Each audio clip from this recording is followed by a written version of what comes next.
All right, so it is August 21st? 21st, 2015, and I'm here. My name is Patrick Dellinger. I'm here with Professor Jean Garthwaite at the Ronner Library in Hanover, New Hampshire. I'm glad to have you here. So to start off, can you just give us a quick background where you were born, when and where, your family? Okay. I was born in southwestern Wisconsin in a small town called Mount Hope, of all places. It's an actual place. On the 15th of July, 1933. And I lived there briefly. This is where all the Garthwaites were from. And then my father moved to Dubuque, Iowa, where we lived briefly. Then Decorah, Iowa. And then during World War II, St. Paul, Minnesota. And then after that, we moved to Rochester, Minnesota. So I sort of regard Rochester as my hometown. Although I continued to have close ties to Wisconsin, but that was pretty much. I went to St. Olaf College then in Minnesota. Was in ROTC during the Korean War, Air Force ROTC. Then after graduation, went to the Air Force, where I was trained to be a B-47 bombardier, radar operator, and navigator. And ultimately, when I was combat ready, I had my own atomic weapon and a target in the Soviet Union. And then after I finished the Air Force, then I started a PhD in English literature at the University of Chicago, excuse me, where I had a Woodrow Wilson Fellowship. And over the summer, and in that era, your stipend didn't include summer. Mm-hmm. I got a job as a gopher for this very large archaeological expedition that was leaving for Iran at the end of the summer. And 3 days before the expedition left Chicago, the camp manager, because of the size of the expedition, they needed a professional camp manager. But their camp manager became ill, and they asked me to go in her place. And so I did not take my prelims. I did not go on to a job in Oregon, and went to Iran instead, where we lived for 9 months, traveled in Europe, came back to the United States without any money, and needed a job. Mm-hmm. So just going back to your growing up, I'd like to talk about that in a little more detail. Sure. So what were your parents' names? My father was Ralph Garthwaite, and my mother was Merle Quarney. And the Garthwaites, of course, were of English descent. The Quarneys were Norwegian. And so my maternal grandparents also lived in Wisconsin, but on a dairy farm in west central Wisconsin. And what did your parents do for a living? My father was in wholesale plumbing and heating, and my mother, before she married, was a home economics teacher. Did you have any brothers or sisters? I had 2 sisters. And their names? Beverly is my elder sister, and Elsie, my younger sister. And were they older than you, or younger? Beverly was about 2 years older than I was, and Elsie was about 2 years younger than I was. So I was the filling in the sandwich. It's a nicely made family. Yeah. So you were moving around a lot as you grew up. Right. How did that affect you? I'm not sure. I certainly like to travel, but we didn't travel. I mean, the places that I've mentioned weren't that far apart, actually. So but I regard myself fully as a Midwesterner, although I have been here long enough so that I've lost, I think, my Minnesota accent, whereas my sister still had that. Was your family close growing up? Yes, it was. And I suppose in some ways On the Garthwaite side, we had no cousins. On my mother's side, we had a very large number of cousins. And so it was sort of this big extended family there, and a smaller, probably more closely knit family on the Garthwaite side. Mm-hmm. And about what age did you move to Rochester? High school. High school? Yeah. And was it tough to make friends there, or? Well, not really. Rochester is the home of the Mayo Clinic, and in many ways, it was the larger version of Hanover. Mm-hmm. It was sort of a one-company town, like Hanover is a one-company town, and the population is well-educated, has strong cultural interests, like Hanover. And I identified very strongly with Rochester, and my parents continued to live there, so that when after I finished college and then my PhD and everything, Rochester was always sort of home base. Mm-hmm. What were some of your interests as a kid? Well, I was talking about this with a colleague the other day, and I think when I was in high school, do you still take the Cooter preference test? I don't think so. No, well, anyway, it was when you were in high school, it sort of was something a test you took that indicated where your interests would lie, and everybody in Rochester, of course, their interests were in medicine, but I was especially interested in veterinary medicine, although God knows why. But when I went to St. Olaf, my freshman year, I decided I was going to be an English major, and moreover, I decided I was going to do a PhD in English and become an academic. So I'd always liked reading. Uh-huh. So you decided what you were kind of going to do with the rest of your life through college, not necessarily in high school or before that? Right. It was really in college. Mm-hmm. Although I was a strong student in high school, I really didn't develop, and I was an avid reader. Mm-hmm. And but I really developed interest in literature then at St. Olaf, where there was a very strong English department. Mm-hmm. So were you kind of a quiet high schooler? Did you play sports? Were you very I suppose I did everything except play sports. Yeah. It's definitely good to be a good reader. That's obviously had a profound effect on your profession. Yeah. So how did you decide to go to St. Olaf?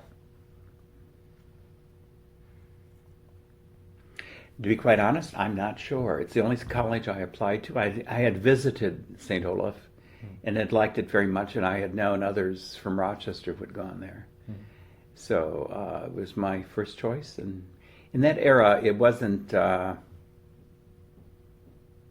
that far fewer went to college then, and it was, I suppose it was sort of you self-selected. Mm-hmm. And if you were interested in going to college, you got in. Well, good for you. Did you decide to do ROTC before you went to college? Or yes. I would have been drafted. This was during the Korean War when there's a national draft. Mm-hmm. And had I not been in ROTC, I would have been drafted. Mm-hmm. And St. Olaf only had Air Force ROTC. Mm-hmm. Consequently, I was in Air Force ROTC.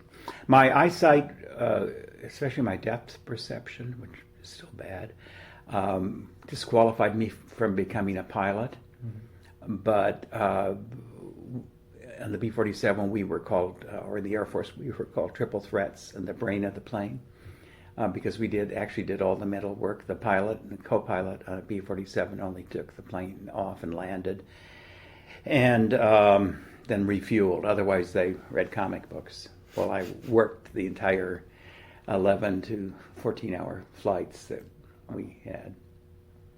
So you were ROTC out of necessity for not getting drafted? Right, yeah, essentially. And did that have any effect on your college experience or your psyche?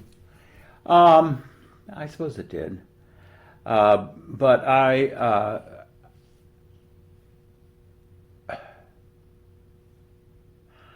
I was the top student in ROTC, but I was a very good student anyway. And I suppose in some ways I was in that sense I was a leader ROTC. There were a lot of people in ROTC in that era, a very large number. Hmm. And what was it like being at St. Olaf? It's a little bit secluded, isn't it? No, it's less so than Hanover. Oh, wow. There's Carleton across the river, Mm-hmm. and I had high school friends that were at Carleton. And it's 60 miles south of Minneapolis, or it's about an hour drive. It's probably less than 60 miles, but it's an hour's drive from Minneapolis. So, whereas the closest major city to Hanover is 2.5 hours, Boston. Mm-hmm. So it wasn't. It was. It's a small. It was a small community. St. Olaf was a small college. Mm-hmm. There were only a couple of hundred in my class. Carleton was even smaller. And at that era, both Carleton and St. Olaf recruited largely in the Midwest. Mm-hmm. So the student bodies weren't that different, and they weren't that diverse. Mm-hmm. There were probably more from the East Coast at Carleton than at St. Olaf. Mm-hmm. But it was a pretty much a sort of a uniform student body at both places. My mother's family, as I mentioned earlier, was Norwegian, and of course St. Olaf has this Norwegian heritage, which is probably one factor why I ended up there. Also, interestingly, I have never studied Norwegian. And when I was at St. Olaf, if you had a Norwegian surname, then you were required to take Norwegian. And Garthwaite is not a Norwegian surname, so I didn't. But I sort of wish that I had. My cousins on my mother's side all grew up. My mother was the only one of 6 siblings to go to university, and she's the only one to marry a non-Norwegian. And all of my cousins spoke Norwegian, and those that are still alive today still speak Norwegian in their community. But I never learned Norwegian. Mm-hmm. So you're obviously very involved in your studies and also ROTC. What did you do with the rest of your time? Well, I was the feature editor of the college newspaper. And I was that for several years, and that took up a fair amount of time.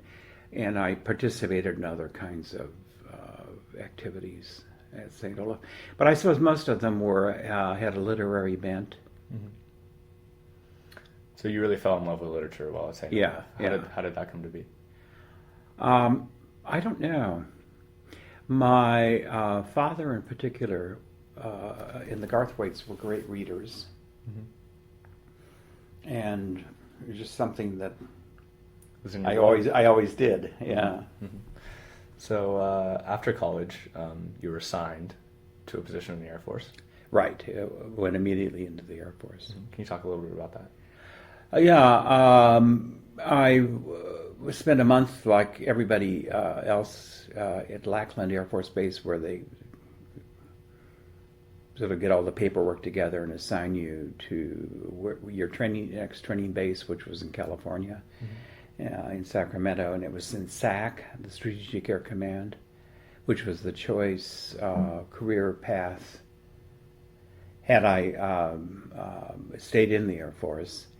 And then my initial B-47 training was there.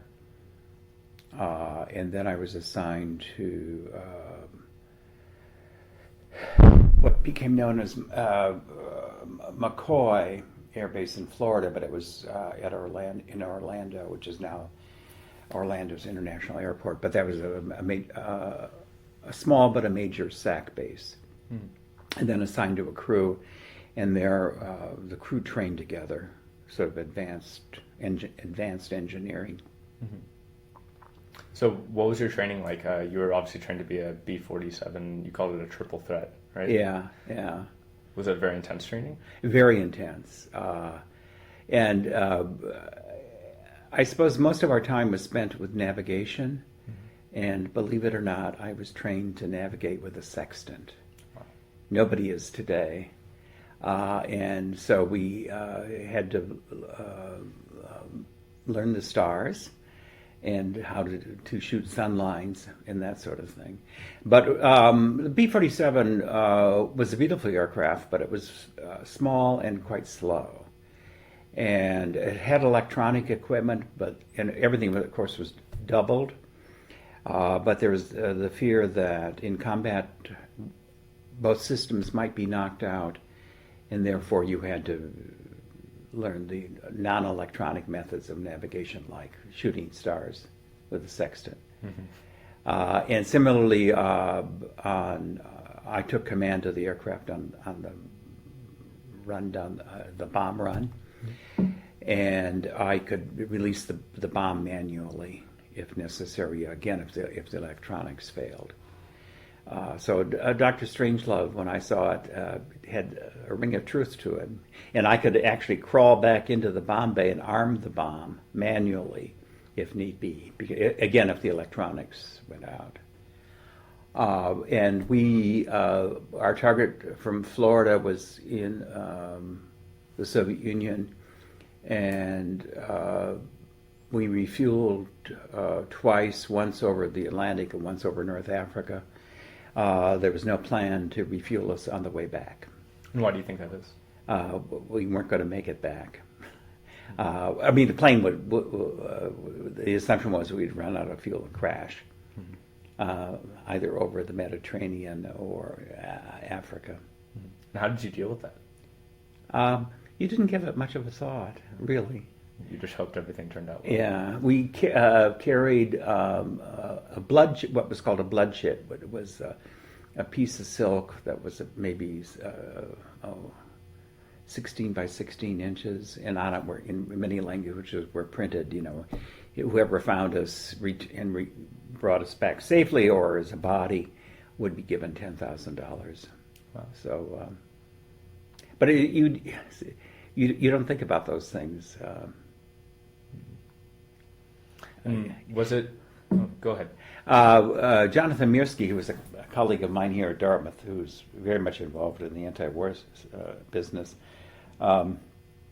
always said that in the infantry, when they ask for 10 volunteers and the 10 volunteers are told only one of you will come back, they'll still get 10 volunteers because everybody assumes they're going to be the one that comes back.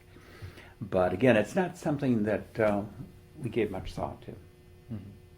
And how did you feel about carrying nuclear weapons? At that time, it was in the height of the Cold War. Again, we had a lot of training, but I don't ever recall we were asked to think about the ethics of what we were doing or the morality of it. And that only came later. Mm-hmm. And what do you think about the ethics of it now? A big mistake, historically. We just passed the anniversary of the bombing of Hiroshima and Nagasaki. And as a child, I remember the end of the war very clearly and the headlines of the newspaper about this extraordinary new weapon and how exciting it was. But then there's just the horrific costs and the lasting costs of it. Mm-hmm. Only came later. And did that inform your opinions on future wars at all? No, that really only happened when I was a graduate student. Mm-hmm. And there I was especially influenced by my PhD advisor, Nikki Ketty, who was very much a product of the left. And the Garthwaites my grandfather Garthwaite used to talk about Bob La Follette. Probably doesn't ring any bells with you. Bob La Follette was the great progressive from Wisconsin in the 1920s and a very important national politician, but very progressive. And in Minnesota, with the Scandinavian influence in particular, again, it was politics were quite progressive. Neither of my sets of families were isolationists. But again, I think everybody, the population as a whole, sort of just accepted the status quo pretty much in terms of who the enemies were in terms of World War II, and then how that was transferred then to the Soviet Union afterwards. And there wasn't an awful lot of critical thought, even on the part of you would think on the La Follette side in particular that there would have been more criticism. But I don't recall hearing that. So very united. What was the social culture like as a part of the military? Oh, a very hierarchical, very hierarchical, and amusingly so, and heavily influenced by American Southern culture. The big bases were generally in the South, and my colleagues were they're probably more Southerners than from other groups. Although in my crew, I can't remember where my pilot was from, but my co-pilot was from Iowa, so he was another Midwesterner. So what year did you graduate from college? 1955. And then you were in the military for how long? 2.5 years. I was told my tour of duty was initially for 3 years, and then during my second year, Congress made major cuts military spending.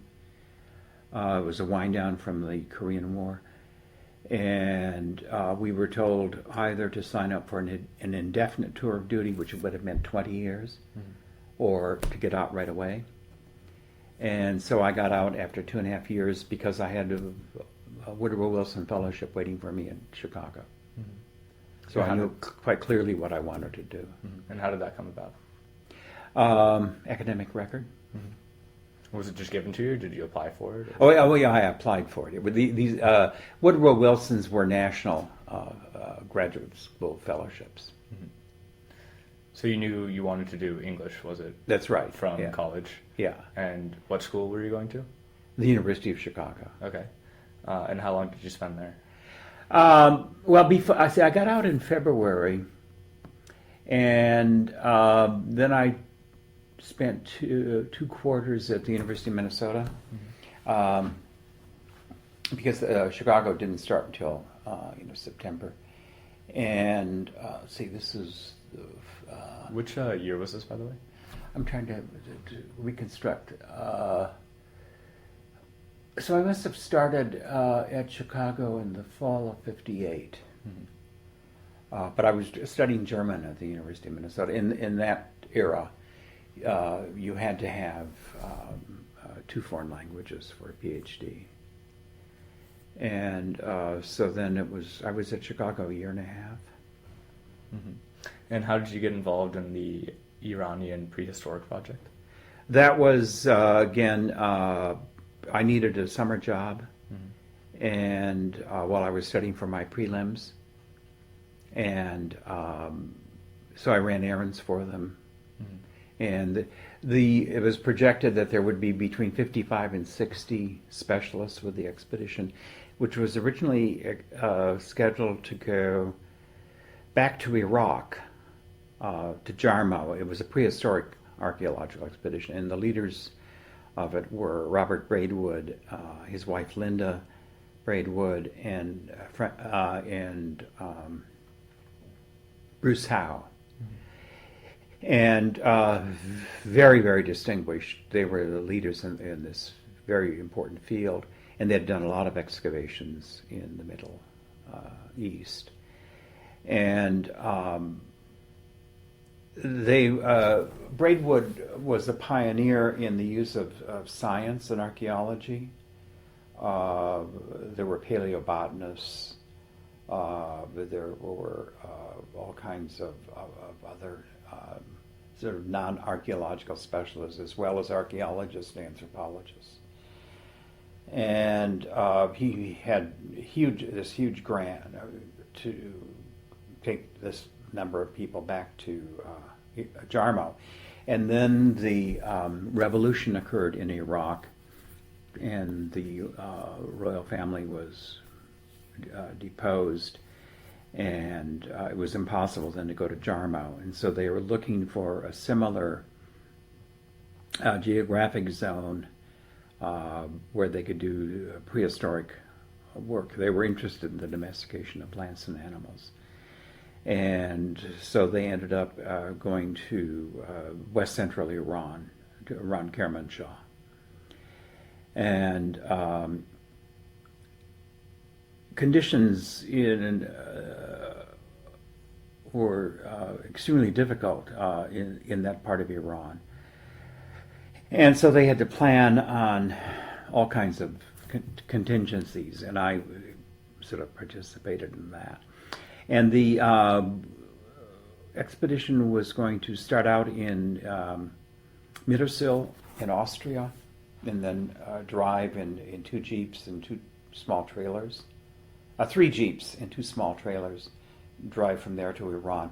And in Europe, they purchased shovels and other forms of equipment that we carried then in the trailers, simply because it was impossible to get those kinds of materials in Iran. And so anyway, the plan was for Mary Chubb, who was a professional camp manager, particularly in Egypt. She became ill, and they needed somebody then to fulfill that role, and so they asked me to go with them. Mm-hmm. So, and I had a job offer from Oregon State University. I had my prelims to take, and I got out of the prelims, and I was able to cancel my contract. So, but I knew nothing about Iran, before we left. Did you accept that job to go to Iran because you're interested in it, or out of necessity? It wasn't certainly wasn't necessity. Necessity would have meant that I would have stayed in the United States, but it was more out of curiosity, and sort of the excitement of doing something completely different. And how do you feel about that decision now? Oh, I made the right decision, no question. I encourage my students to grab the opportunity, the unexpected opportunity when it arises. You never know where it's going to lead. And when I went to Iran, my idea was I would come back and finish my PhD in English. And can you tell me a little bit about your time in Iran? Well, yeah, we spent a couple of weeks in Tehran, and then finally moved to west to Kermanshah, and we were able to rent housing. First of all, where they wanted to do some surveys before winter set in, and in the areas that were most like what they had in Iraq. So we spent a month surveying at Shahabad, which is again another hour west of Kermanshah, not that far from the Iraqi border. And so we lived in an oil company compound there. Then we were able to rent an empty missionary compound in Kermanshah. And it's a compound was surrounded by sort of 10-foot walls, and there were 3 fairly large houses in the compound. And we had a cook, 2 houseboys, and a laundress that I was responsible for. And I had to do all the purchasing in terms of food, in terms of equipment, run errands, dealing with the mail, helping with securing the permissions that we needed, and that sort of thing. So I really didn't do much archaeological work in that year, but I got to know the town of Kermanshah and the people that lived in it. Kermanshah is right on the border between Kurdistan and Luristan. It's a very interesting part of Iran, a very diverse population. And so I interacted a lot with the people there, and it's out of that I became interested, ultimately, of course, in Iranian social history. Mm-hmm. And what year was this? It must have been 58, 59. Mm-hmm. Wait, or no, 59, 60, I guess. Okay. And how did you feel like the attitudes of Iranians were towards you and the other Americans? They were very friendly, very welcoming. I spent a lot of money mm-hmm. in the bazaar every day, mm-hmm. so I was well known, and it was the population was extremely supportive and receptive. Mm-hmm. And you see, we spent the fall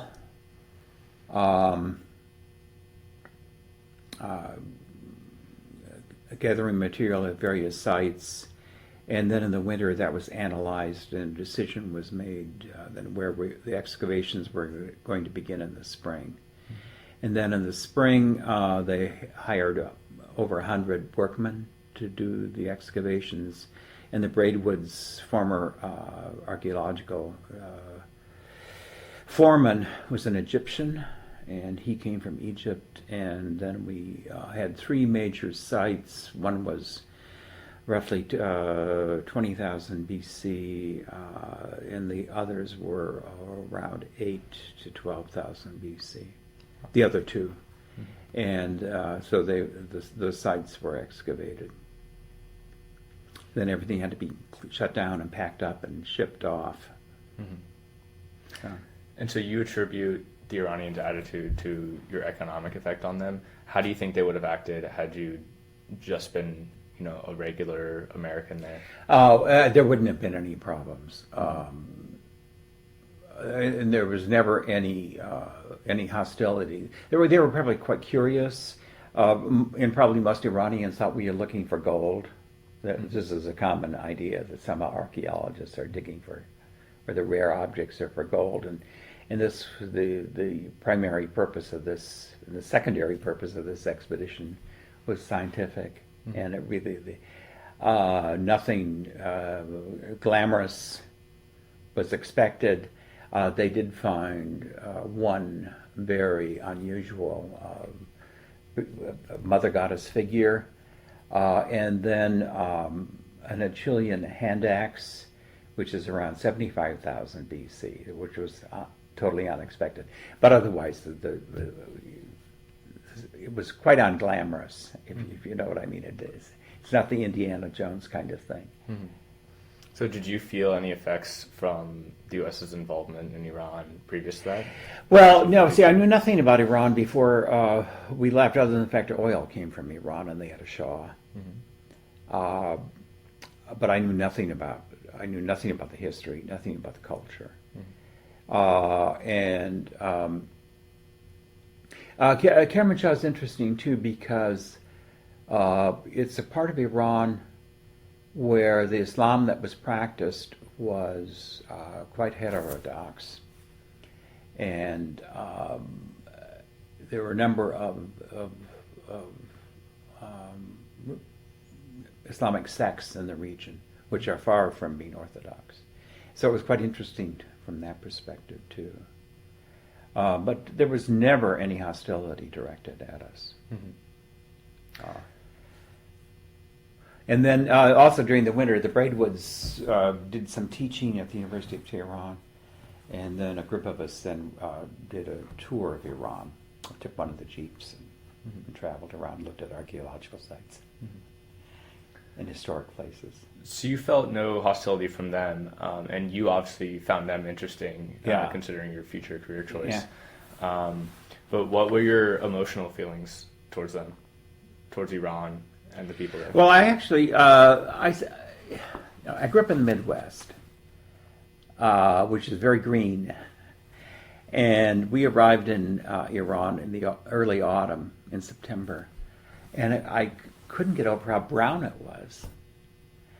And it's also very rugged, but and I think within the first 3 weeks, had I been given my choice, I probably would have left.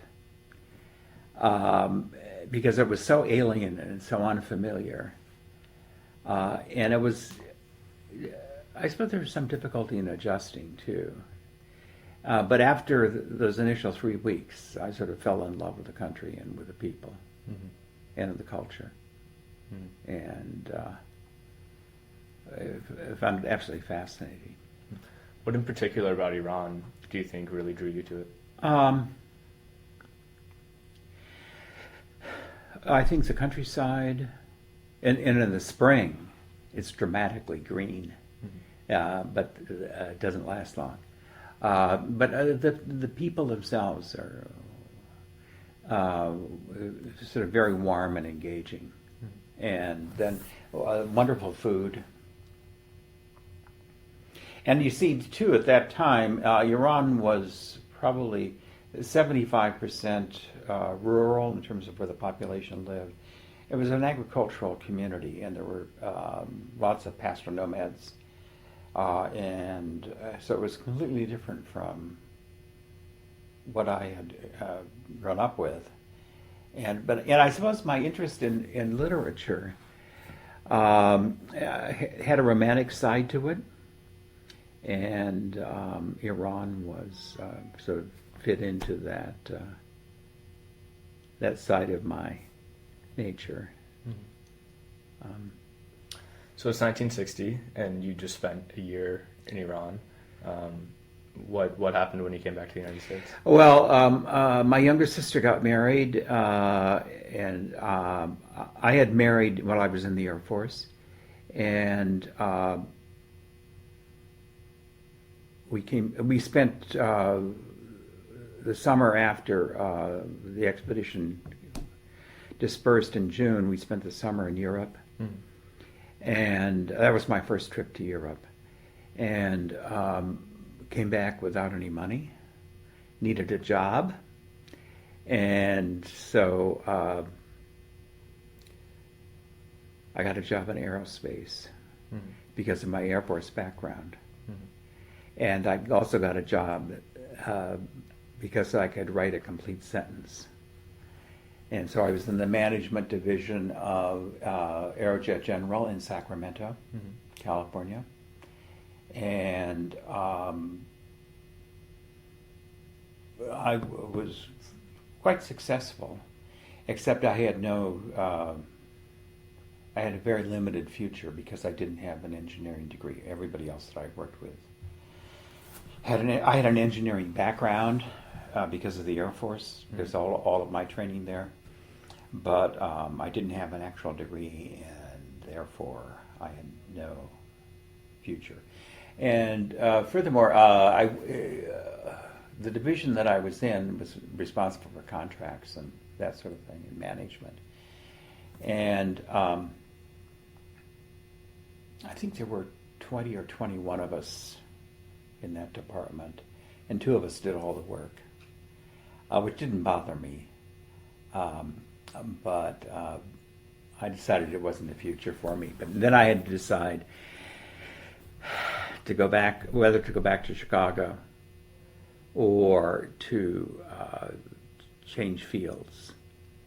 And I don't have enough of a science aptitude really to do sort of archaeology, or the kind of archaeology that we were doing in Iran. And anyway, Gustav von Grünebaum, the great Islamic scholar in Chicago, had just left Chicago to go to UCLA to set up a major center there. And I mean, he and a British scholar were the top 2 in the whole world in terms of Middle Eastern studies. So Bob Braidwood suggested I interview with Professor von Grünebaum. So I went down to UCLA, interviewed. They gave me money, and so I changed fields completely. I just didn't. My job didn't allow me to study Persian while we were in Iran, And furthermore, there was no place I could have studied it in Kermanshah.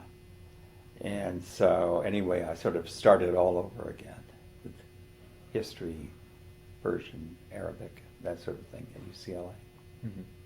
So you mentioned you met your wife, or married your wife while you were in the Air Force. How That's did correct. you meet her? Singing in a choir. I didn't sing at St. Olaf, where everybody sings, but that's how we met. And by the time I then was given these fellowships at UCLA, we had one son. And so you met her in Florida then? No, in California. In California. Yeah. And did she come to Florida with you? Yeah. Okay. And how did she feel about you going to Iran for a year? Oh, she also went and loved it too. Mm-hmm.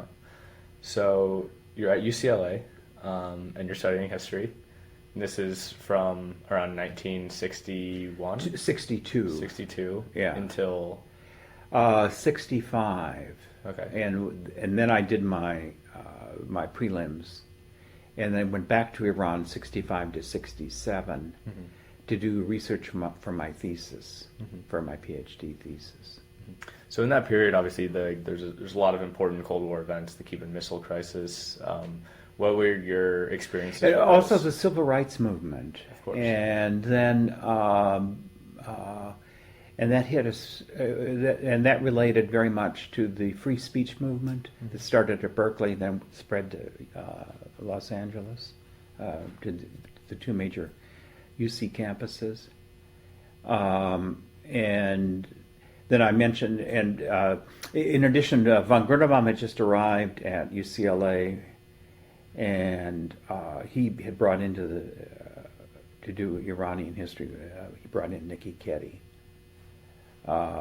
who was important both in terms of her knowledge of the Middle East and Iran, and she was became a major scholar in that field, but also she was very active politically, and it's through her that I think that I became, but Americans generally, especially universities in the mid-60s, were affected by a whole variety of things that had sort of come together. Civil rights in particular, but also then Vietnam was growing as a problem. So how did Ms. Keddie sort of affect your views on civil Well, rights? she was very much an activist among the faculty at UCLA, and so we talked a bit about this. You have to remember too that the Middle East faculty, when I was there at UCLA, again, it was about the size of the expedition to Iran. It had well over 50 Middle East specialists. Von Grunebaum could attract anybody because of his stature. But there weren't many students. And I think my largest class might have had 4. And so every class I was in, sometimes there were only 2 of us. It was like a seminar.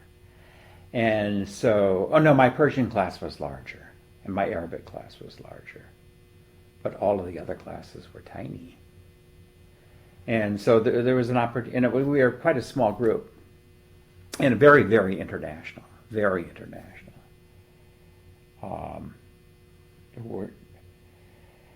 There weren't many native-born Americans in the program at all. Almost everybody was from Europe or the Middle East. And so and because there was always something to discuss about the contemporary Middle East, but we also discussed what was happening in the United States. And did you interact much with the faculty and other students outside of class? Yeah. That's my Minnesota, coming back. But no, we were a very small, in a very closely knit group.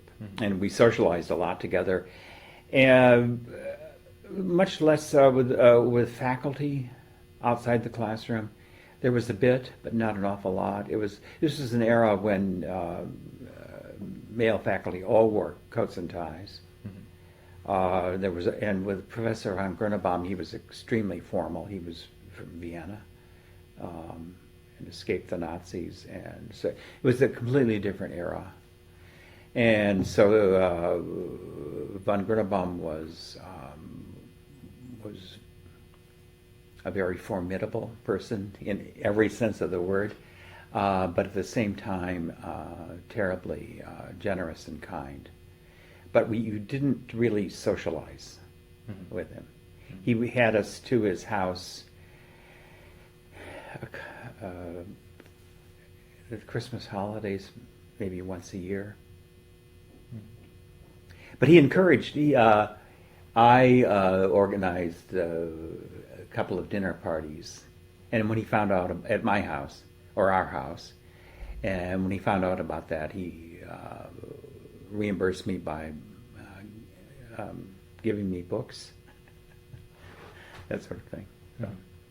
So did you individually or as a group with other students participate in any of the activism at UCLA? Yeah, we did in the free speech movement, which then morphed into the free speech movement was related very much to civil rights, but then it began to morph into anti-war.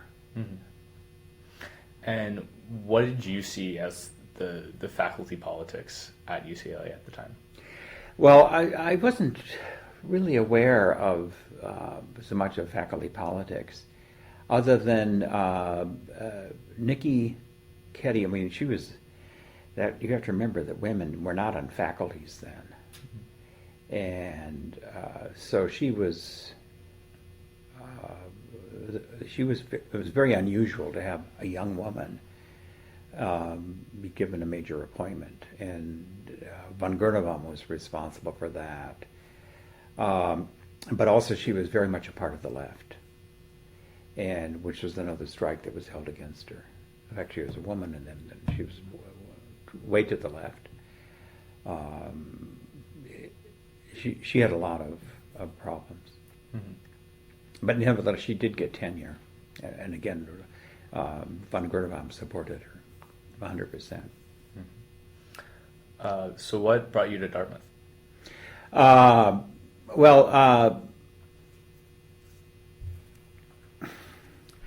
I went to the American Historical Association annual meeting, which was in Toronto, and this was in December of 1967, and I was finishing up my thesis then. And I was interviewed by the University of Chicago, the University of Pennsylvania, and Dartmouth. And Charlie Wood, in the history department here, was critical in terms of my interview at Toronto. And all of these three schools were interested in me because I'd worked with von Grunnebaum. I mean, he was the Einstein of the field. And I had three offers from the three schools, and both Chicago and Penn was contingent on budget, and at Dartmouth it was concrete, and they only gave me 24 hours. But there's a longer story to this. So by that time I had a second son, so I had two sons. And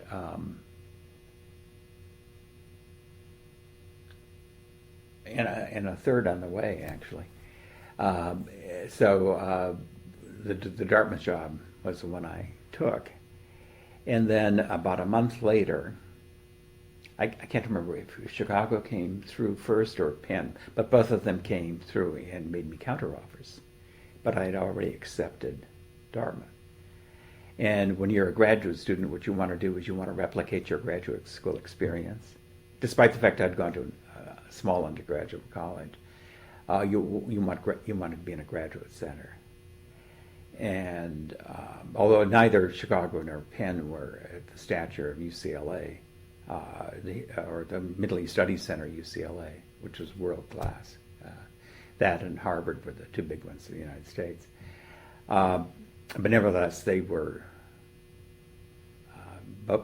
great universities. So anyway, I was sorely tempted, and I went to discuss it with Professor von Grunebaum, and he happened to be in Egypt, and his administrative assistant was a very formidable person in her own right.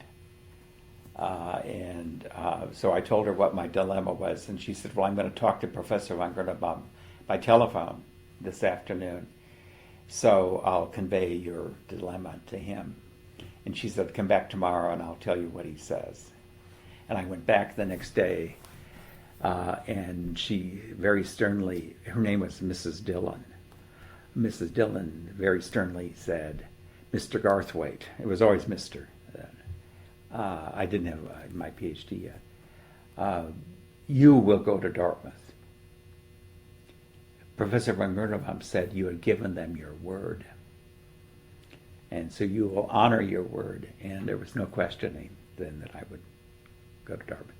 And then both Chicago and Penn, and then the University of Texas much later, came back.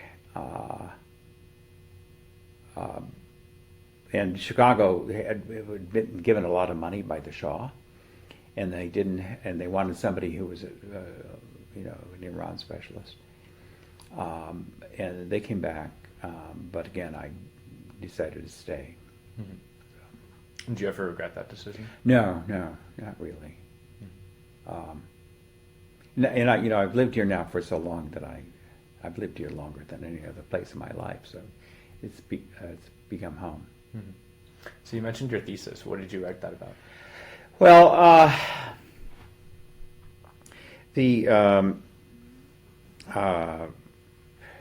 Nikki Ketty was working on late 19th, early 20th century Iranian history, and there's a revolution in Iran, 1905-1906, and that was a hot subject then, and you see that it relates very much to her own politics, which is, and for the left, the French Revolution, the Russian Revolution, are very important, and there was this revolution in Iran, and so she was studying that as it related to the other two.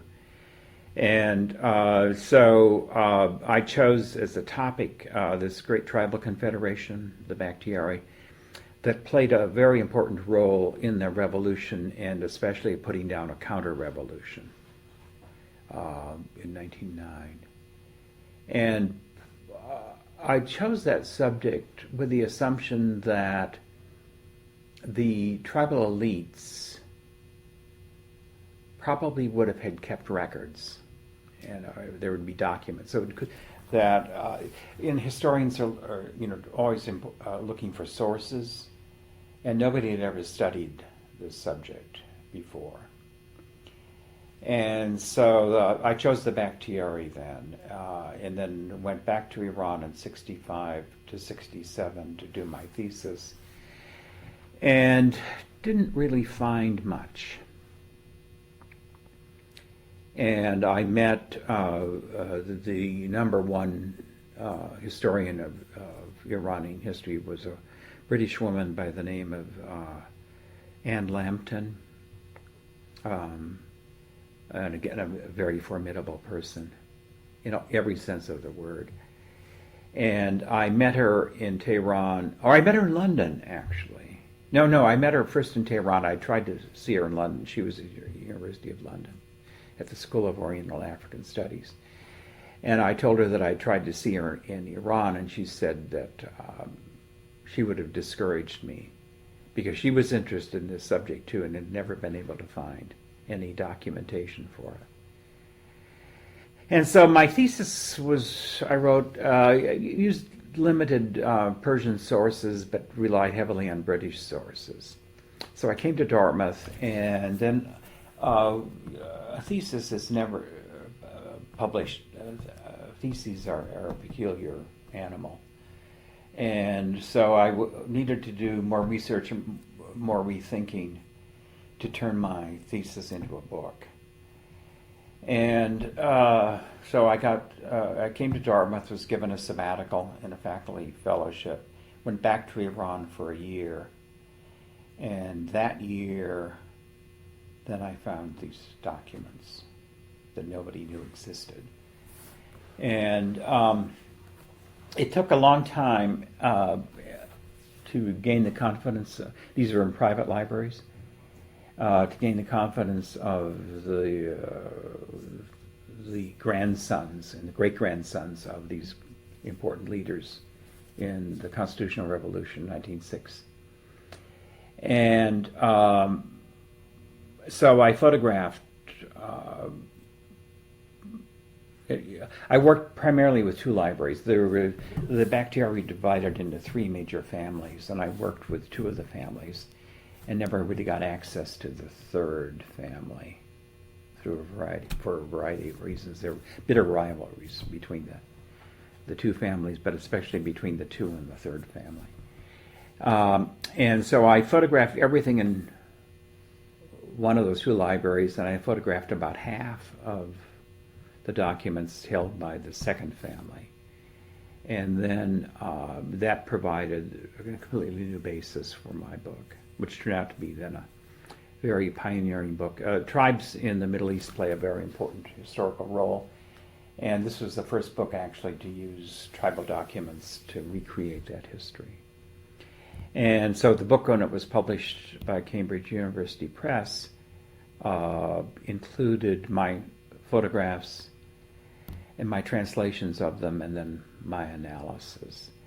Now, my photographs were quite rudimentary, and I had planned then to go back to Iran to have them photographed professionally, but then the revolution occurred. So that when the book actually was published, they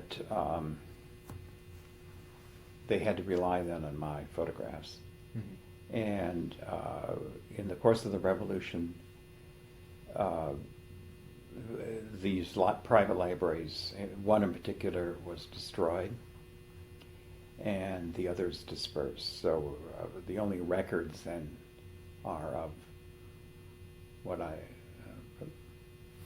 my photographs.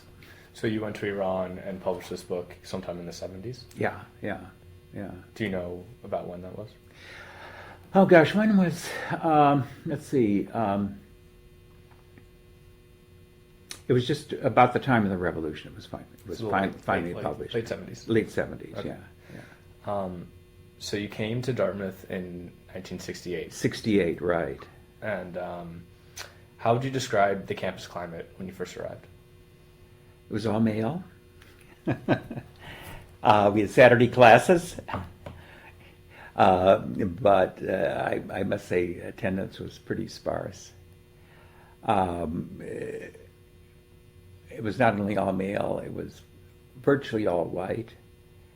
There were a scattering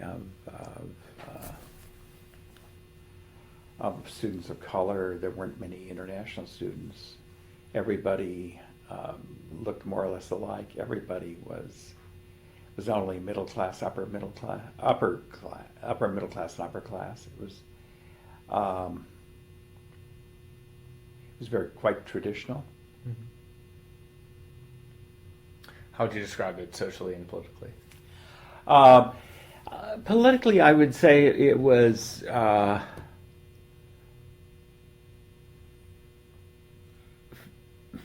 that's a hard one to answer, because just before I came in 1967, there were students at Dartmouth that were becoming active in terms of civil rights.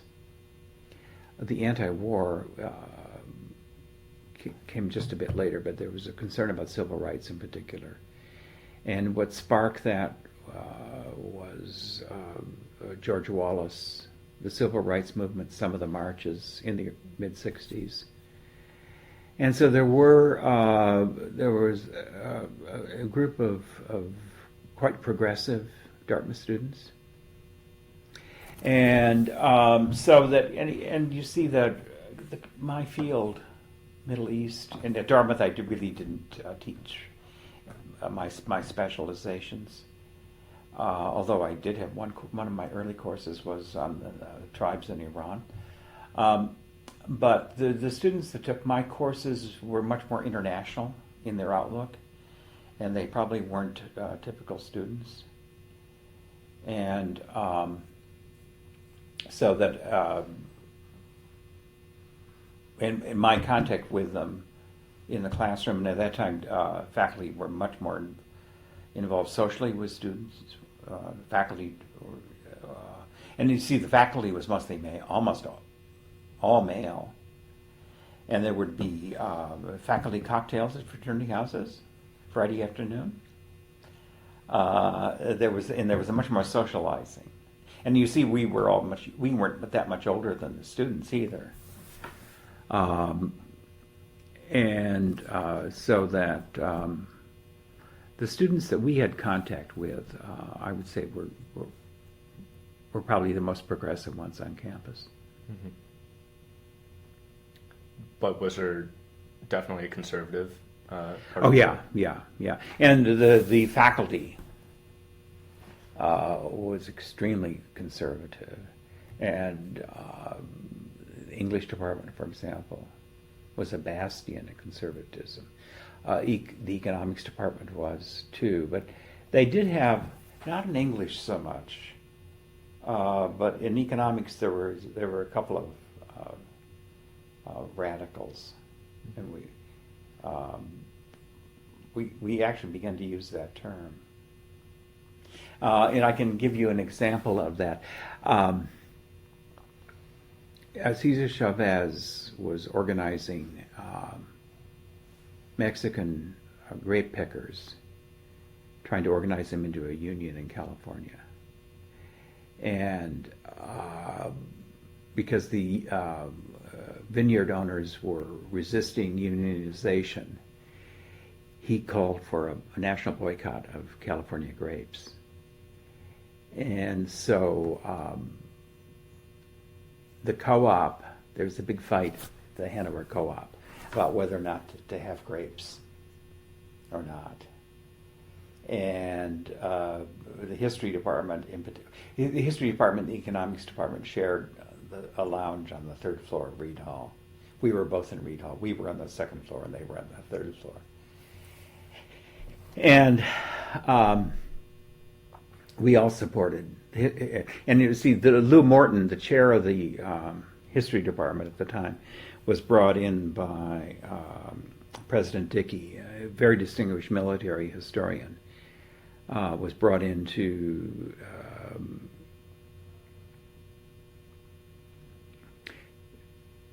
bring the history department up to national professional standards.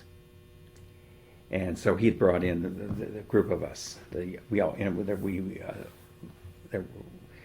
4 or 5 of us came together. So we did form a group in the department. And he fully supported us, and we were all young and shared the same politics. And so anyway, we went up to the lounge on the third floor of Reed Hall one day. And one of the economics professors, Dan Marks, who was against sanctions, had brought an entire crate of grapes and had put them on the table in the lounge. And we refused to go into the room. And as a result of that, the history department got its own lounge. But that shows the kind of division. It was partly political, partly generational, related to the direction that Dartmouth was going. And it's no accident that John Kemeny became then the next president and continued that change at Dartmouth. Mm-hmm. You mentioned a few of you came at the same time and all shared the same political views. How would you describe those political views? We all classified ourselves as liberals. That's the term that we used at the time. There were a couple, not in our group, that were more radical than we were. We called them the radicals, but we got along fine with them. And there were two of them in the economics department. There were the two radicals. It was sort of the two radicals and the conservatives up there, thinking still in terms of Reed Hall and the third and second floor. But I would say that we were all Democrats, all within the Democratic Party, left of center, quite a bit further left of center. Mm-hmm.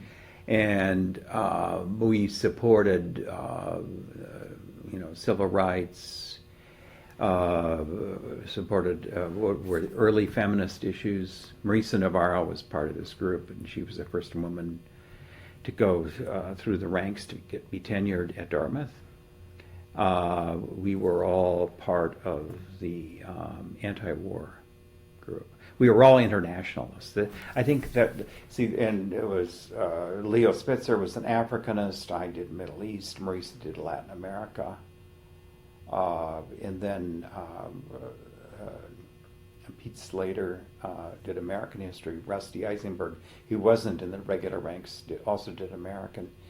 But there was and then Leo Lee did China. And then it's Jonathan Mirsky, who was teaching Chinese, but was also trained as a historian, was part of our group, and it's through Jonathan then that the group actually began to emphasize Vietnam. Mm-hmm. So did you feel any animosity from the mostly conservative faculty? Not in the history department. We had one very conservative member of the department, John Adams, we all called JC, and we got along fine. He did not share our politics at all, but he was very respectful of us and very supportive of us. And Lou Morton, who is this military historian, the chair of the department, encouraged us. And his political views were very much like ours. So within the department, there was never any hostility. But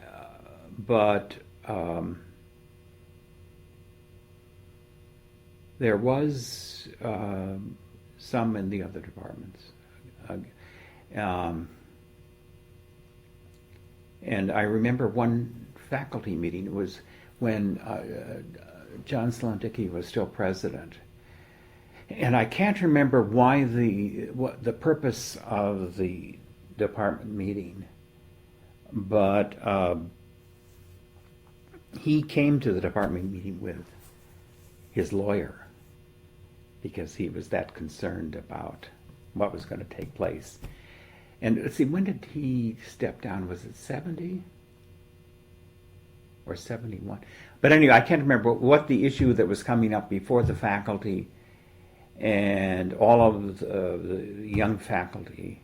Again, it was really quite generational, which was indicative of not just the national politics, but the whole new direction that Dartmouth might be going. And Mug Clement in economics deliberately voted with us so that it wouldn't only be junior faculty versus senior faculty. Mm-hmm. And there was a lot of tension in the room. We used to have faculty meetings in 105 Dartmouth, believe it or not. And Dickey would be up there on the platform at a table, and he was respectful of us, but there was a certain degree of disdain. Why are you bothering me with these issues? Why are you complicating my life? This kind of this very paternalistic attitude. And he was an important president for Dartmouth too, because he's the one that moved Dartmouth in international direction. But nevertheless, we did complicate life for him, and he wasn't appreciative of that. Mm-hmm. So you mentioned this group of young faculty that all shared the same political views. Did you guys organize in any way or meet frequently in any way? We met a lot. We met we socialized together. We used to have dances, almost weekly dances down at the Tom Den Cavern. And it was sort of potluck, and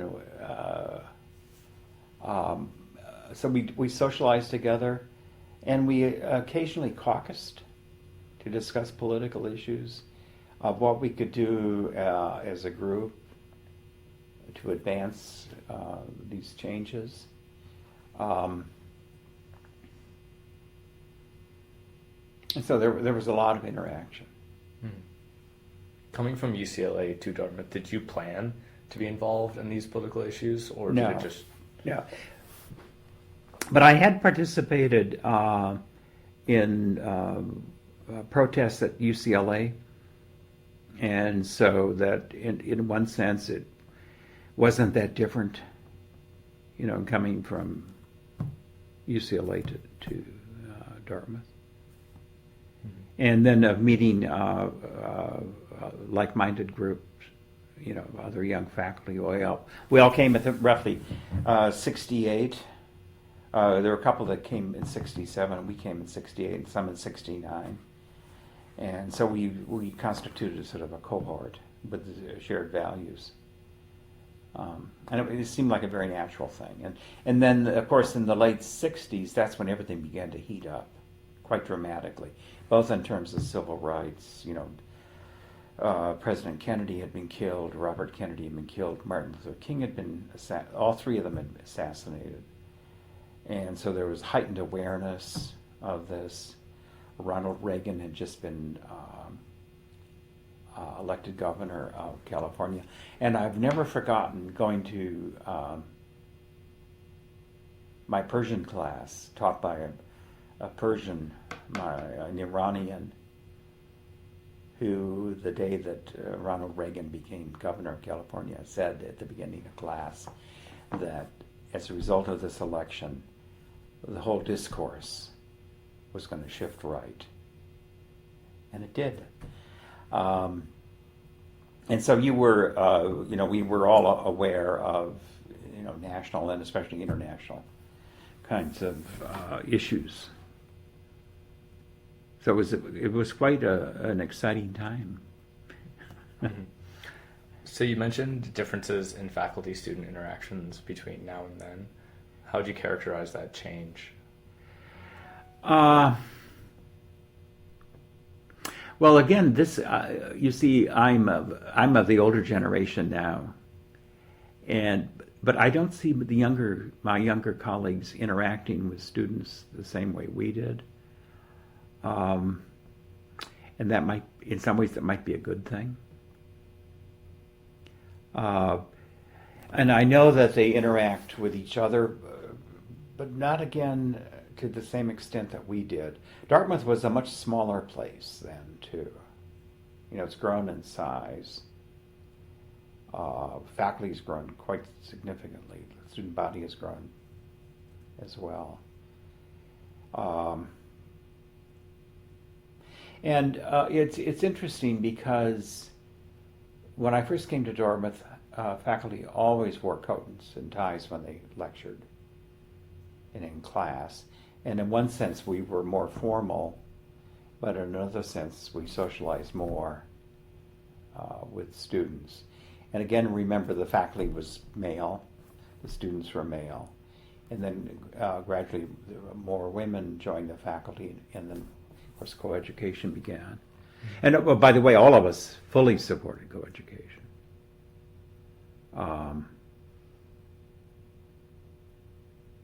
And there were some faculty who didn't, but we all did. Mm-hmm. Now, why do you think less faculty-student interaction or less informal faculty-student interaction might be a good thing?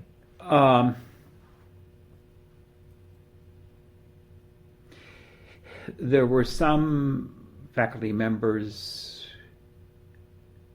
who drank too much and were sort of buddy with the students. There wasn't that much difference in terms of age, but it was probably it probably wasn't healthy either for the students or some of these faculty. Okay. Well, I'd like to end there for now. Okay. But do you mind if we continue this at Sure, another time? sure. Just email me and. Hello, this is Patrick Dellinger. I'm here with Professor Emeritus Garthwaite. We're at Ronner Library in Hanover, New Hampshire on the campus of Dartmouth College. It is August 31st, 2015 at about 3 p.m. So the first thing I'd like you to do is sort of set the scene for us. So you came to Dartmouth in 1968, and Right. could you just describe the campus climate, what the faculty was like, what the students were like, some things that were going on at that period? That's a lot. First of all, it was all male, and we had Saturday classes.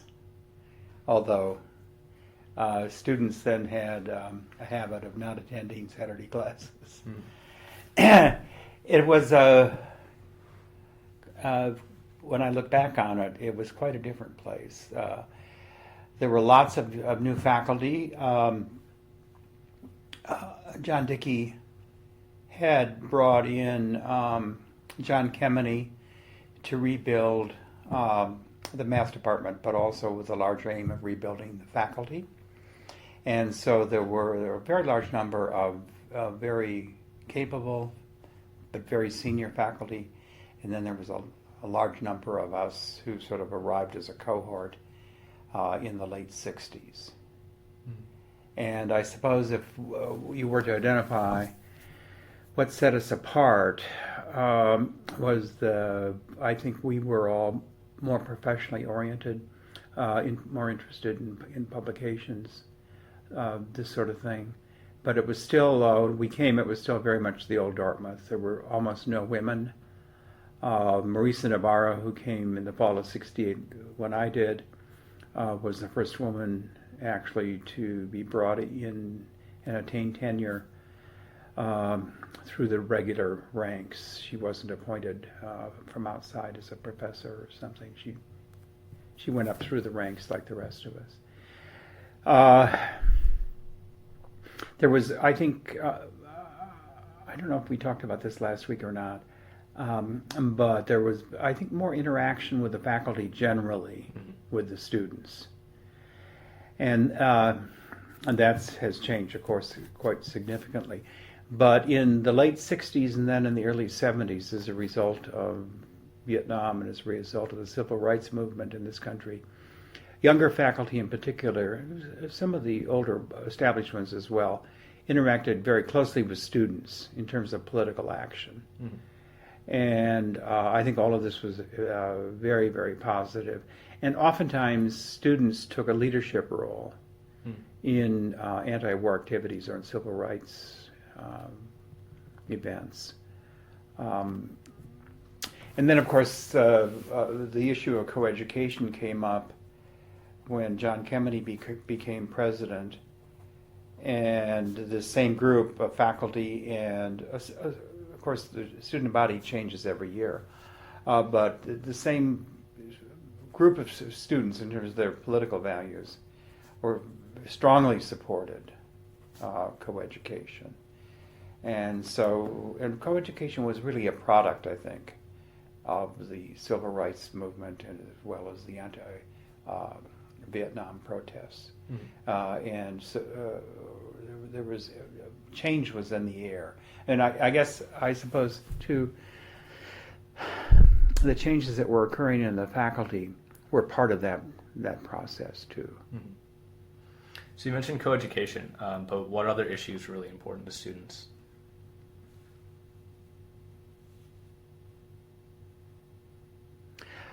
I think those were the I can't think of. They wanted to get rid of Saturday classes. I know that, and that also happened. And I think most of the students were quite receptive, even those who weren't politically active, were quite receptive to these kinds of changes. Partly because the whole country was changing. But what's also interesting, of course, is that after the middle 70s, Vietnam was less of an issue. International events were less of an issue, but civil rights continued to be extremely important. Mm-hmm. And then the question of women on campus continued to be an important issue, and the relationship of women to men was an important issue, certainly at the faculty level, but also for some students. Mm-hmm. So you mentioned faculty interacting closely with students in these sort of protests or political action. Mm-hmm. Were you one of those faculty? Yes. And I can give you a very concrete example. Steve Rosenthal, who must have been the class of 69 or 70, I hear from him every Christmas. Is a very successful lawyer in Washington. And he drove up to Goddard College, and I went with him to participate in a teach-in up there. Similarly, it was the shanty issue in the middle of the green. Kim Porteous was an undergraduate, mm-hmm. and she was very much a leader in the so-called shanty protests, and a number of history faculty who'd had her as a student participated with her mm-hmm. In that. Mm-hmm. So was that the extent of your sort of interaction with students on this, or did you plan anything with them? Or well, there was sort of a leveling, I think, and a lot of this was quite spontaneous. Mm-hmm. And I remember on one occasion, students wanted to have sort of a spontaneous teach-in on the Vietnam War.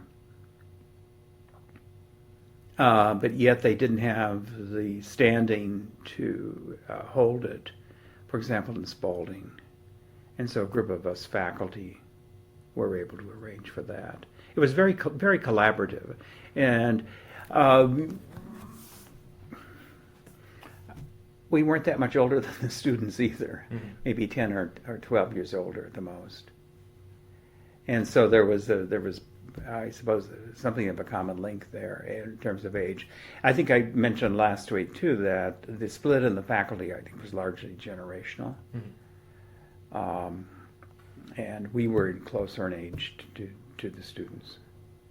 Mm-hmm. So did you see yourself as helping the students or advising them or both, or participating in these protests with them? Yeah, it was all of the above. Mm-hmm. It was really, we found common cause. Mm-hmm. So starting in the winter of 1968, there was a lot of protest about ROTC on campus. Right. And that eventually led up to the Parker's takeover. Right, in 69. In the spring of 69, yes.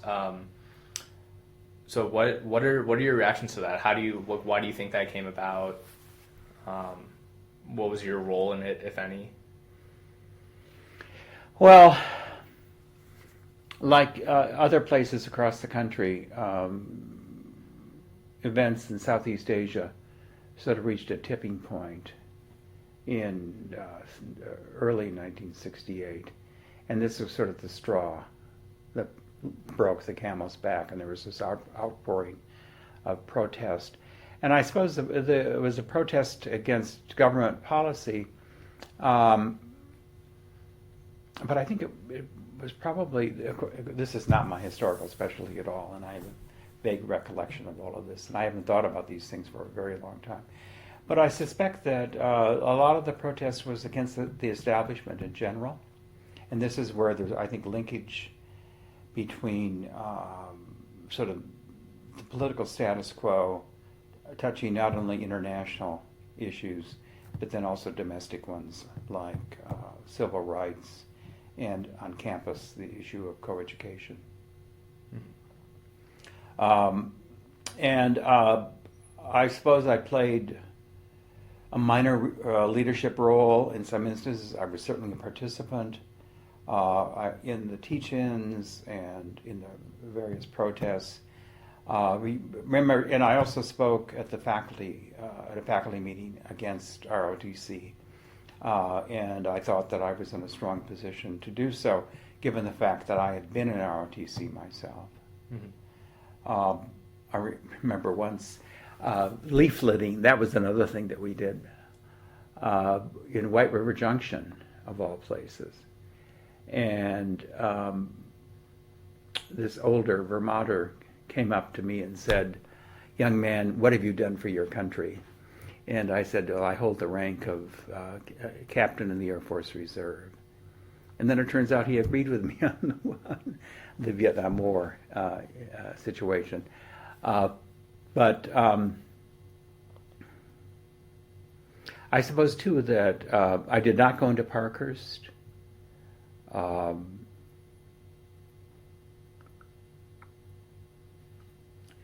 But I was present when all of this happened, and it was very, very exciting. Remember, we were cold. It was a cold, very cold night and morning, but it was also very exciting. And then after they were arrested and were taken off to the Grafton County Jail, we also visited them.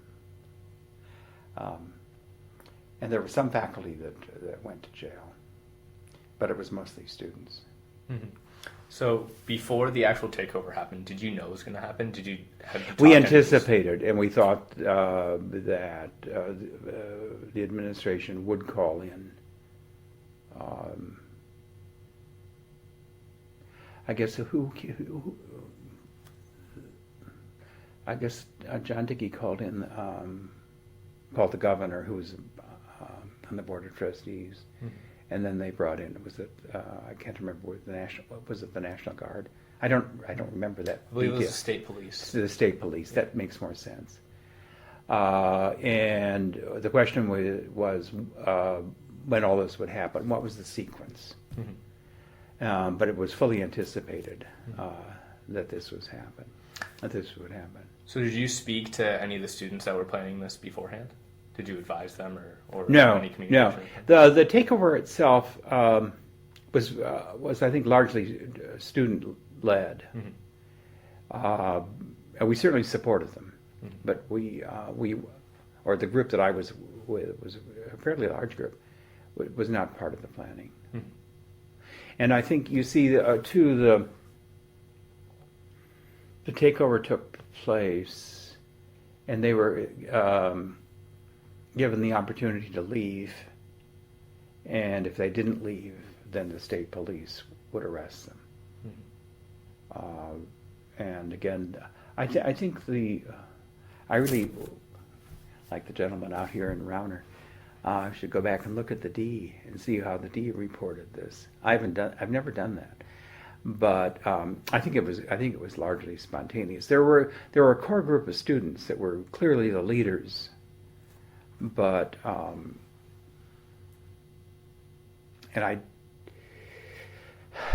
there may have been one or two faculty that were part of that leadership group. Mm-hmm. And again, they were all junior faculty. No, that's not true either, because David Roberts in our department was very senior, mm-hmm. and he was arrested. Was that at the Parkhurst takeover? I think it was, if I recall correctly. Mm-hmm. So do you remember the names of any of this group of faculty and this core group of students that were really leading the protest? No. Hoyt Elverson in anthropology was a very important leader, but in the end I don't think he was one of those arrested. Mm-hmm. Michael Hershenson, who's no longer here, he left a long time ago in French. He was a leader. There was a young economist whose name I can't remember. Oh, in the math department, there was a husband and wife couple, and they were, and what was her name? She was English. I can't remember if her husband was English or not. But she was very, very much a very important leader. Mm-hmm. What was her name? This is sort of gradually coming back.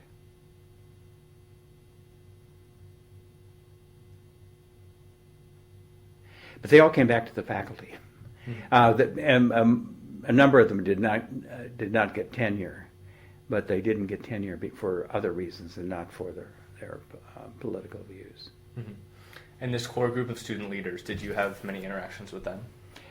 No, because none of them, the ones that I had in class are the ones that I interacted with the most, and they were sort of the next level down. But there were maybe half a dozen to a dozen at the core group. Mm-hmm. Now you mentioned you went to see the students who were arrested in jail. Like, what was their mood like? How did they react to being arrested? Well, first of all, they were happy to see us, and none of them were particularly downcast. Mm-hmm. And I think they saw themselves as acting heroically and trying to stop this greater injustice. There was a lot of humor involved with this. Although I must say, when the state police arrived, there was it was very, I remember very clearly the whole mood changed. There was one of anticipation, and then their arrival, and they removed them physically from Parkhurst. The mood change shifted very dramatically. And then it was after they were bussed off, then it was sort of very anticlimactic. Mm-hmm.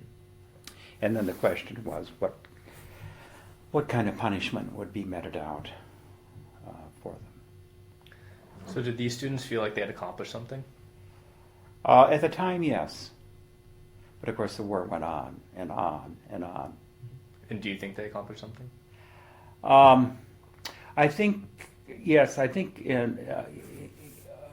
at the time they didn't, but the awareness of it actually then finally led to the end of the conflict.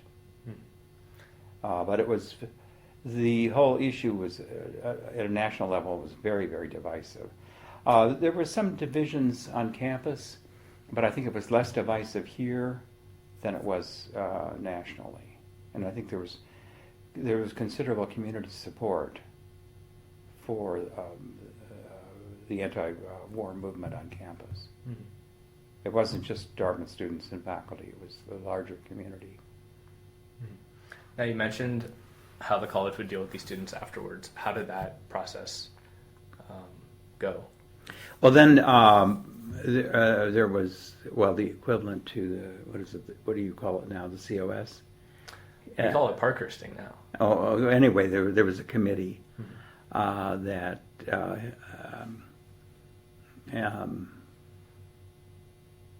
that in a sense tried the students. And I remember that Charles Wood, a very distinguished medieval historian, a distinguished medieval legal historian, defended, his family name was Paine. I was going to say Thomas Paine, but that's not right. But each of the students had, that's one student that was arrested that I knew very well. But each of the students then had a faculty representative in that process. Mm-hmm.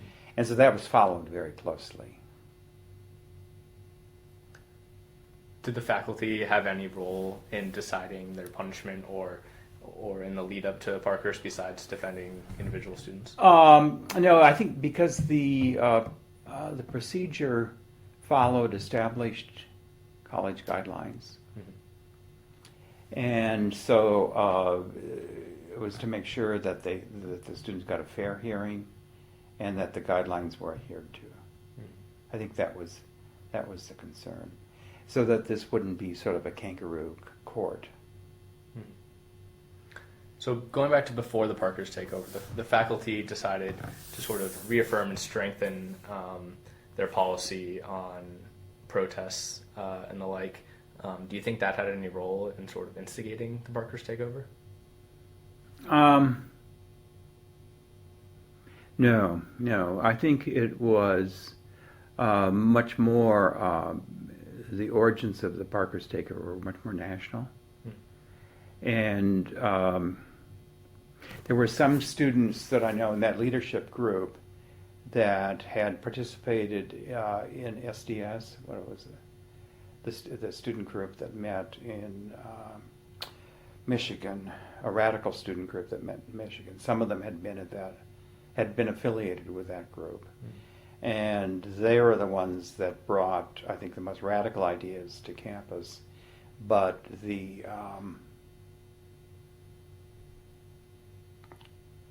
groundwork for supporting them was much broader than that, than the SDS. So what was your role after the Parkers takeover? Were you involved with these students anymore after that? Well, after that, and this is, I suppose, too, I certainly supported the students. There was some later protesting over Cambodia and the Kent State killing. The same group of faculty, those that were here, continued to support. And there was very, very broad faculty support for the later protest, very broad. And in fact, there was one member of the administration, he also occasionally taught a history course, Waldo Chamberlain, who was in Parkhurst when the students took over, and he refused to leave. We had a faculty meeting about ending the term early, and so the students could join in a national protest, and they could do so without penalty. I think finals were canceled.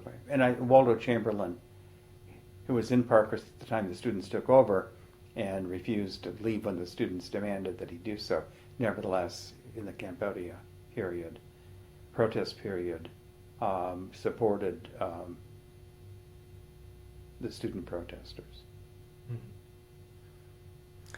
So you mentioned the faculty supported the later protests, but not necessarily the protests about ROTC. The ROTC issue was, in some ways, charged, because a lot of the faculty had been in the military, but also it was a way of providing financial support for students. And there's also a sense, I think, for many, that the military needed young men, because it was still young men then, with leadership qualities and with liberal arts educations. But my boss when I was in the Air Force was Curtis LeMay, and he, I think, was the only four-star general that came up through ROTC. And he was, it's a name you probably don't recognize, he was head of the Strategic Air Command, and he was a very hardliner.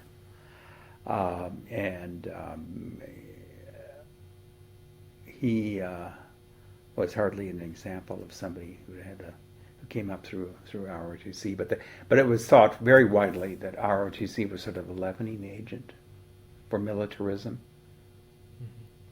And that's why, in some ways, it's not more complicated than the other issues, but nevertheless, it was one area where there was sort of a crossing over of people that were protesting Vietnam and then Cambodia, but the Cambodia bombings. But then at the same time, there was a recognition that we needed a military, and the more officers with a broader educational background, the better it would be for the country. So you think it was the specific issue that caused the difference in support between these different protests? And you mean ROTC, or what was the specific issue? So the difference between the ROTC protest support and the Cambodia protest support. Well, the Cambodia protest support was much broader, much broader. And I mean, the whole student body practically supported that, whereas that wasn't the case with earlier in '69. Mm-hmm. But I think the student deaths at Kent State, the bombings in Cambodia. I earlier used the metaphor of the straw breaking the camel's back. This really was a step taken too far. So I think there was much broader support for protests. Was it in the top of the hop? A lot of the students, and it was still, largely male, had long hair, and they set up barbershops. They had their hair cut as a sign of protest, interestingly. And there were lots of student study groups. There are many more of those over Cambodia than there were in '69. Mm-hmm. So after the Parkers takeover, there were several more protests. Do you remember what any of those were? No, but there were a lot. There were a very large number. Mm-hmm. And then you see after Cambodia, this morphed into civil rights on campus. Mm-hmm. And although again the student body changes every year, and so there wasn't necessarily student continuity, except in the sense that the new students were politically active, and the group of protesters simply grew, and there was very broad support again for civil rights in the middle and late '70s. Mm-hmm. And I guess into the early '80s, because what was the date of the shanty? I'm terrible with dates, even in my own field, but I don't remember that actually when that took place. Mm-hmm. So, what was your role in later protests? Pretty much, I was quite consistent. I supported the various student groups. I participated in teach-ins, and the teach-ins for the civil rights was very important. Mm-hmm. But in the civil rights also brought some issues to campus in terms of more minority faculty, mm-hmm. more courses dealing with history, sociology, the politics of civil rights. So I was a participant. I was a protester. Hey, you mentioned these teach-ins a lot. Can you walk me through how exactly a teach-in would work? Well, here the teach-ins required some organization. You had to really basic organization. You needed a venue, a place to do it. Then you needed to invite faculty to speak on various aspects of the teach-in, whatever the subject was. And then you needed to publicize this. And then you needed to convince the faculty to suspend classes for a day or part of a day, so that students could participate. So there was basic organization was necessary. And I think with the teach-ins, faculty probably played a key role along with some students. So, a lot of the activism associated with both civil rights and the anti-war protests was student-led. Teach-ins were there was coordination, cooperation between students and faculty, but the teach-ins were more, I think, a faculty idea. Mm-hmm. Now, you had your core group of more liberal faculty. Mm-hmm. Did you feel treated differently by those outside that group?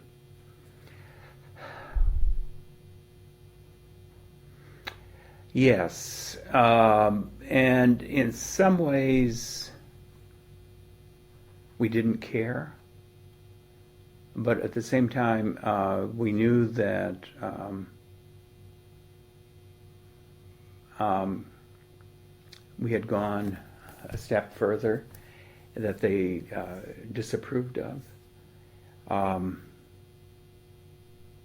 But at the same time, the college procedures in terms of promotion and tenure, I think were basically followed. And I think that process, I don't think we were worried about that process. Because certainly in the history department, there were maybe 5 or 6 of us. We had the full support of our chairman and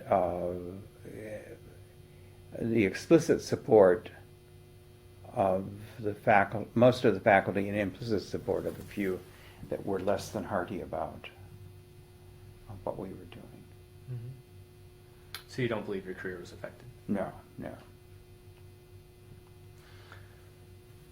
How did it affect other parts of your life?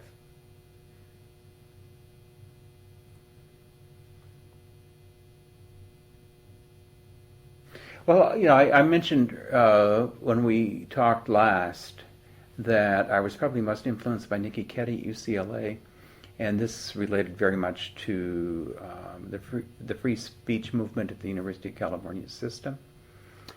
And that certainly affected how I looked at Vietnam. Teach-ins were very important in terms of this free speech movement. And the teach-ins from the free speech movement, Mario Savio at Berkeley, for example, the teach-ins sprang out of that movement and then they spread across the country. And so they affected my views then and my participation both in the anti-war movement as well as in the civil rights. Mm-hmm. So looking back, are you happy with how you participated in and handled these protests? More or less, yeah. Although looking back, I think we were terribly naive. And I'm not sure, given the administration in Washington, we certainly put pressure on them to change, but they also resisted that for as long as possible. And then we have the terrible years of Nixon and Kissinger.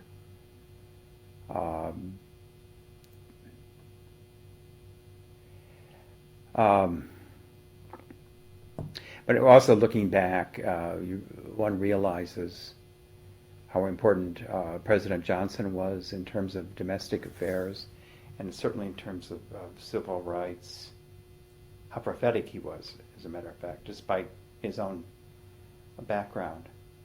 And but a poor leader he was in terms of a flawed leader in terms of Vietnam. Mm-hmm. And in looking back, one would wish that that war had been brought to its conclusion much earlier. I mean, tens of thousands of Southeast Asians, suffered as a consequence or killed, and too many Americans similarly.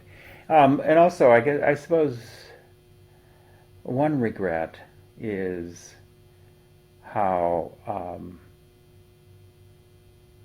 the burden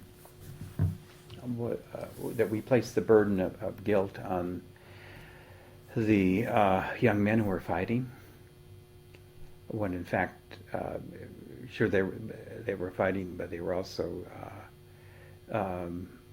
doing it under orders, which is in some ways is not an excuse, but the greater burden should have been cast on the leadership, and ultimately it was. This is a stark contrast to American attitudes towards those who served in the military. For example, in 2003 invasion of Iraq, and the sympathy that's poured out for them and the suffering that they underwent. But this is the same kind of support should have been shown to, especially the ordinary soldiers in Vietnam. Why do you think they didn't get that support?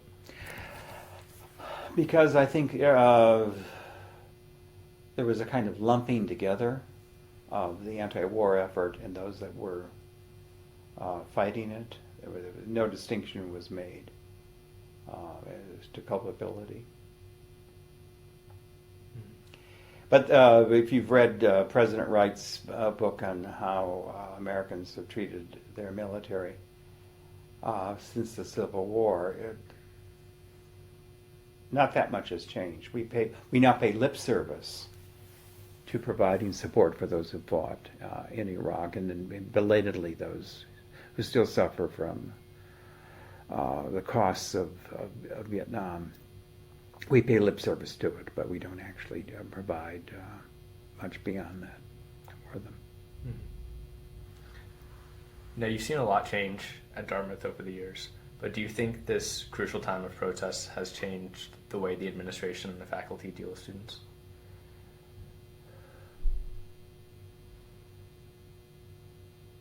I think, yes. I think that the administration has become more legalistic on the one hand in dealing with students. I think they've also put more responsibility on students, and it's far less paternalistic than what it was, 40 years ago. Although I haven't paid much attention in the last 20 years to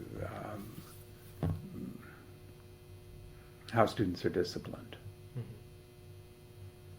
One thing, the protesting students, certainly with the Parker's takeover, and then also in some of the civil rights cases that came up, the students took full responsibility. Those that were the leaders and who were brought before the disciplinary committees took full responsibility for what they did. It was sort of a badge of honor. And in that sense, they felt that they knew when they went into whatever it was that action they took, that they would be paying the consequences. And do you think Dartmouth is heading in the right direction in light of the reactions to this protest? Gosh.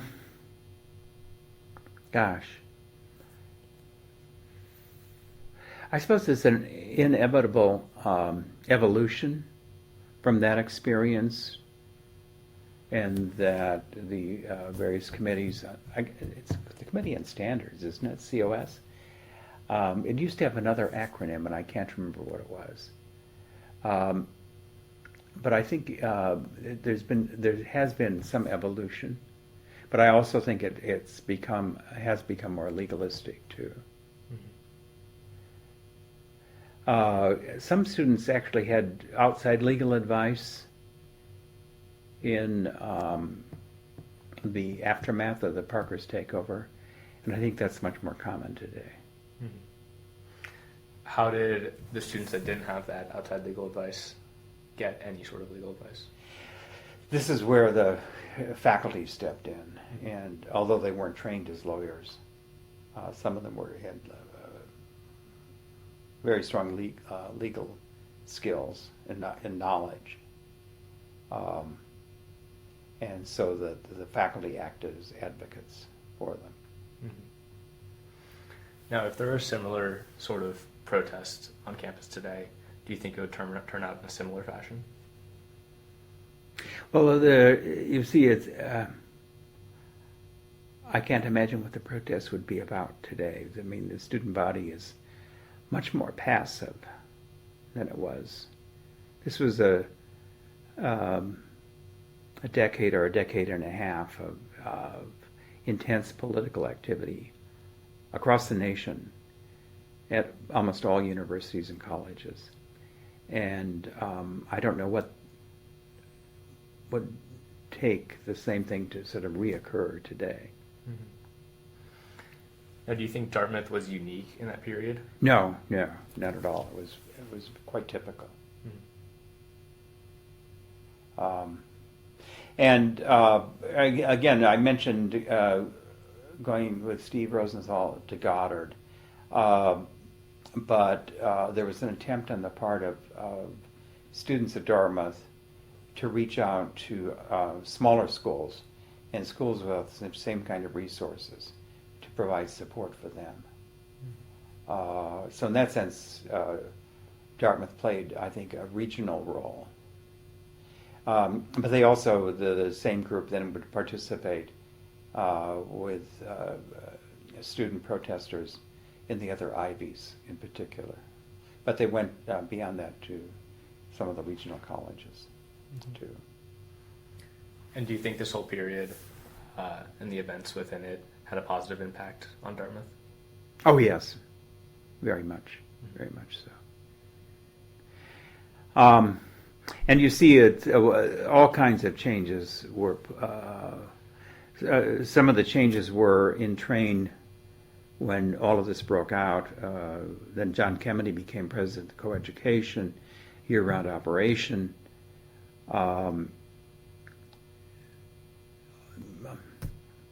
Dartmouth was completely transformed by the early 1980s. Completely transformed. And do you think it's in a good place now? Yes. Can you imagine Dartmouth without women? I could not. And if you look at the faculty, minorities are way underrepresented. People of color, but in many departments, the number of women reflect the number of women with, PhDs in those fields. It's closer there, so there's a good. It could be stronger, but there's a good record there. Do you have any last thoughts that you'd like to share? Yes, about 10 years ago, John Rassius and I were invited by a group of students that we had shared to come and speak to them at a small reunion that they were having. And they asked us, what's the biggest change that you've seen at Dartmouth since you've been here? And John has been here longer than I have. And do you know what it was?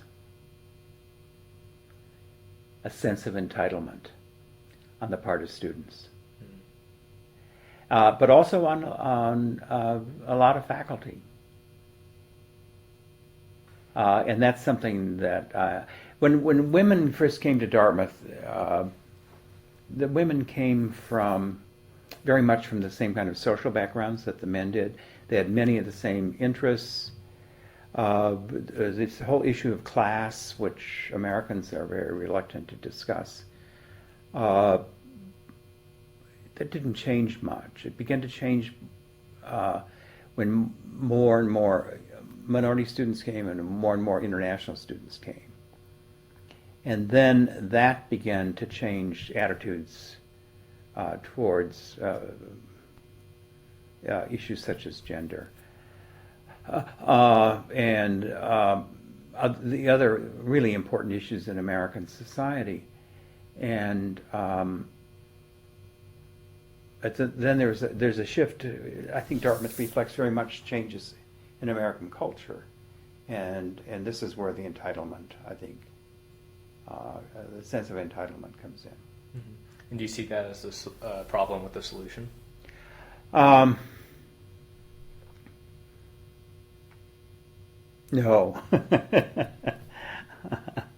I think that's a harder knot to untie. I mean, sure, a lot of students are very generous in the time they commit to helping others, this sort of thing, for example. But at the same time, there's this very, very strong sense of, well, we're entitled to this. And Dartmouth, when you look at the place,